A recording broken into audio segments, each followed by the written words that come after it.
අපි අද බලමු කොහොමද මේ කොෆි මැෂින් එක ක්ලීන් කරන්න කියලා. ඔයා බැරිස්ටා කෙනෙක් වුණාම අනිවාර්යෙන් බොස් දෙනවා මේක වාට ක්ලීන් කරන්න ඉස්සෙල්ලාම මැෂින් එක ගැන වාට දැනුමක් තියනවාද කියලා. ඉතින් අපි කොෆි දවසට කොෆි හදාද්දී කොෆි කහට ඒ වෝටර් ෆිල්ටර් එකේ රැඳෙනවා. ඒ රැඳුනම ඔයා කොච්චර කොෆි ගතත් ඒකේ බර්න් රහක් එනවා පස්සේ ඒක ක්ලීන් කරන්න නැති වුණාම.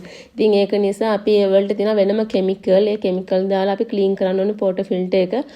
අපේ නම් හැම shift එකේම මේ විදිහට අපි ක්ලීන් කරනවා. මොකද අපි සෑහෙන කෝපි ප්‍රමාණයක් අපේ ෂොප් එකේ හදන නිසා මේක හැමෝම මේ විදිහට මේ ක්ලීන් කරන්න ඕනේ. ඒ වගේම ස්ටීම් බෑන් ටිප් එක අපි කිරි රත් කරන කෑල්ල මේක ගලවන්න පුළුවන්. මේක අනිවාර්යෙන් ක්ලීන් කරන්න ඕනේ. මොකද මේකේ කිරි කියන්නේ අපි කිරි රත් කරනකොට හැමතිස්සෙම කිරි රැඳිලා තියෙනවා මේ ටිප් එක ඇතුලේ. ඉතින් ඒ වලට වෙනම කෙමිකල්ස් තියෙනවා.